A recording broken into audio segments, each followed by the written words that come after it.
morning, and good afternoon. Happy Tuesday. Welcome to DCTV, where I'm your host, Drew Collins, bringing you all sports-related news in the greater Cincinnati area. If you're new around here, make sure you stick around by subscribing, hitting the like button, and commenting for future video ideas.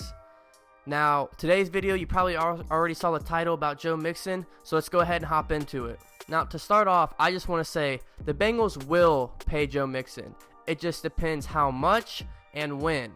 So to begin, I'm going to start with all Joe Mixon's stats over these past 3 years of his NFL career, where he ranks, like where other people are ranking him in the running back class, and where I rank him personally, and see, how much he should get paid. So let's get into it. In 2017, in Mixon's rookie year, he played 14 games, had 178 attempts, which led him to 626 rushing yards, which was about 3.5 yard average per carry.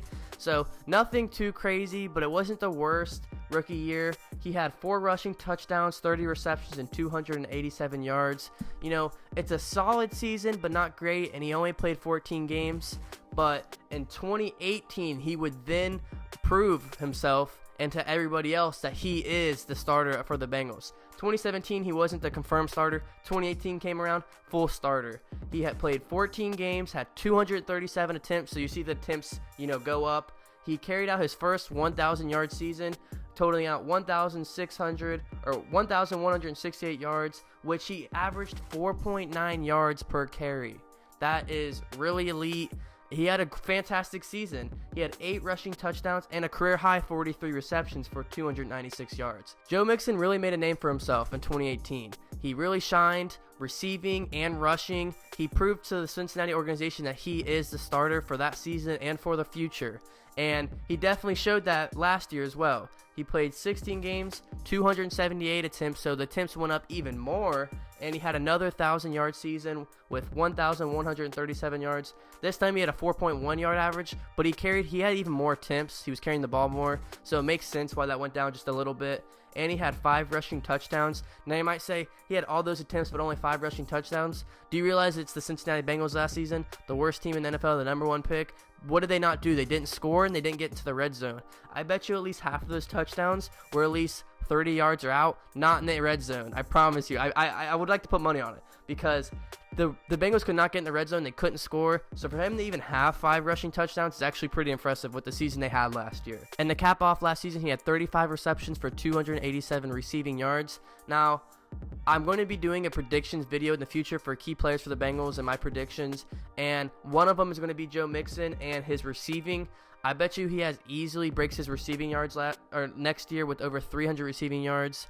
I don't know if he'll break 43 receptions, but I would like to think that he would get over 300 reception yards, because you got to think Joe Burrow coming in, he had probably the best offensive line in college football, if not one of the best. And now you're going to the Bengals, who don't have they have a decent O-line, but it's nothing great.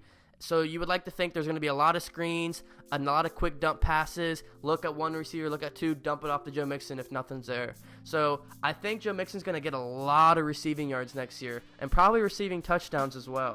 I do think that he will also have more than 5 rushing touchdowns too, if they can get in the red zone next year. So I do think next year he will improve a lot of these stats. Now we're going to see where articles and all these popular organizations are ranking him, and then where I rank him as well. So you're going to start seeing all these graphics on the screen saying, oh, he's this, he's that. But personally, all of them that I saw was the most popular area was no higher than 6 and no lower than 11th. I've seen like 2 higher and I've seen like 2 lower, but from the 2019 season and ranking for 2020 season, they're all from 6th to 11th. And personally, I do feel like he is a top 10 running back, but he is not a top 5 running back as of right now. I believe Joe is only 23 years old, so he definitely has a lot of time to get into that top 5. Could even be next year. But as of right now, I do believe he's a top 10 but not top 5 running back. So now let's go see how much those running backs are getting paid. Now, one thing I want to say before getting into the contract goodies, I do want to say the 2017 NFL draft was loaded for the running back class. You remember it, I remember it. It was stacked, and they've all turned out great running backs. For example, you have Dalvin Cook, Joe Mixon, Aaron Jones, Leonard Fournette, Alvin Kamara, and others. And all of those guys are looking to get that bag this year. I say that's really important because, look, the running back market right now is really toxic. One player gets overpaid, all these other running backs are going to be wanting the same money. One running back gets underpaid, running backs are going to be fighting to get that similar pay, if not more. For example, let's say the Vikings sign Dalvin Cook early in the season, and they give Dalvin Cook $12 million. Well, Joe Mixon's going to be like, okay, well, I'm running with that guy. Like, he's not that much better than me. I'm probably better than him. You know how running backs are. And he's going to be like, okay, well, he's getting $12 million. I want $10 to $12 million as well per year. And that's just how this is going to teeter-tot. As of right now, we're going to base off contracts currently in the NFL. But once this video is going to age and you're going to see these guys sign, it's going to be very important to see who the first running back out of this class is to sign, because it's going to affect every single running back. If it's Joe Mixon who signs first, Cook, Jones, Fournette, Kamara, whoever it is, it's going to affect the rest of these guys. Because if one guy gets overpaid, they're all going to want that. If one guy gets underpaid, they're going to struggle to get more than that. Now let's get into contracts. So you guys see it on the screen, but I'm going to pull it up on my phone so I can see it for myself. So you have the 1 through 10 and 11 through 20, the highest paid running backs in the NFL currently. So we'll start with the first page. 1 through 10, you have Christian McCaffrey at 1. Obviously just made that groundbreaking deal, which was really impressive. Best running back in the league last year. He really shined and did this thing. Now, we're going to skip 1 through 10 and we're going to go straight to 11 through 20. Now at 15, who do you see? Giovanni Bernard, backup running back for the Bengals. Joe Mixon took his spot. Joe Mixon is the clear-cut, better running back. But Giovanni Bernard's 15th, and he's paid at essentially $5 million. 4.8, but technically $5 million. So looking at that, we know at minimal, Joe Mixon is going to get $5 to $6 million per year. If you expect him to get less than that, you're crazy, because his backup is already getting paid $5 million. Unless they reconstructure Giovanni Bernard or do something with him, that's not going to change. So that instantly tells me his lowest range is $5 to $6 million. Okay, now let's go through 1 through 10. We said he is no better than a 5. You know, he's 5 to 10. That's what we're saying. So at number 5, you have Derrick Henry, who's at $10 million, who I believe is the franchise tag anyway, so it's a 1-year deal. And then above him is David Johnson at number 4 at $13 million. So no more than $10 million, because we said he's a 5 to 10 running back. That's what everyone else is saying. So let's keep it real. So right now we're saying bottom out, no less than $5 to $6 million, and no more than $10 million. That's what you should see. So that's what the Cincinnati Bengals are going to be negotiating over these next few months. Now, personally, I do believe that Joe Mixon, a fair contract. So listen to this. You're either pro player or you're pro team, organization, whatever. I would like to say I'm more pro player, but the NFL is also a business. At the end of the day, your team is a business, but an organization. That's what they like to use as a better word, so it doesn't seem like a business or whatever. Anyways, so you want your team to make a good deal, and you also want your players to be happy. So I'm definitely a pro player, but I want my team to make a good decision as well. That's why I believe Joe Mixon should be getting paid anywhere from $6 to $9 million. As of right now, as based off those contracts currently in the NFL, $6 to $9 million would be a fair deal for both Joe Mixon and the Cincinnati Bengals. Now, I'm not going to go into length of the contract and stuff, 2-3 years, whatever. I wouldn't want no more than 3 to 4 years, because we've seen these huge contracts over the past few years, how they haven't turned out great. You look at Le'Veon Bell, who I think is over $13 million in his contract. I wouldn't even say he's worth half of that with the way he's been playing. You have Ezekiel Elliott at $15 million. He's a great running back, but I wouldn't pay him $15 million. But I mean, it is the Cowboys.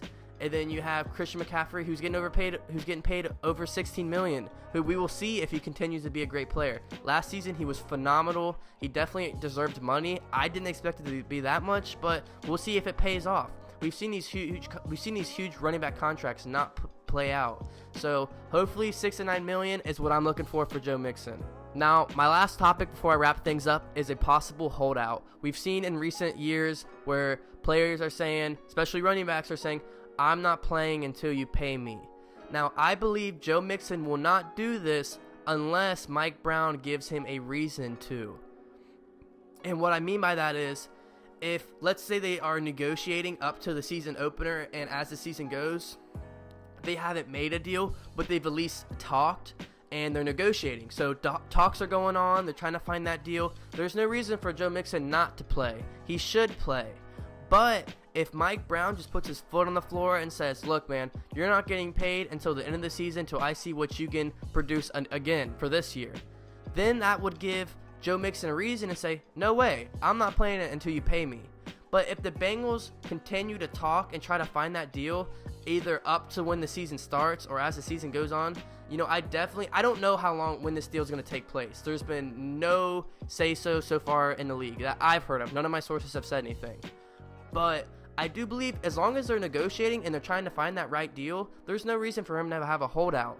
But if just for some reason Mike Brown comes out of nowhere and says no negotiations until the end of the year, until this or that, that would give him a whole reason to want to sit out the year. But I don't see that happening. Joe Mixon loves the city. He loves the fans. The fans love him for sure.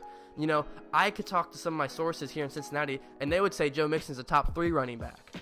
I don't agree with that as of right now. I do think he's a great quarterback, and that's a running back, and that's why I want them to pay him. You know, I want him to get paid, and I do believe he will get paid. Now that wraps up everything for today's video. Make sure you subscribe, hit that like button, and comment what do you think will happen. How much do you think it will be? How long do you think it will happen? When do you think it will happen? Let me know in the comment section below. Thank you guys for all the recent support. You guys have been destroying that like button and showing that love. I really appreciate that. But make sure to stay you, stay true, and I'll see you guys in the next one. Yeah, I think about you all day, and at night I watch the stars shoot. I know love is not a game, but I can't control what my heart do. I fucked up so many times, I know you thinking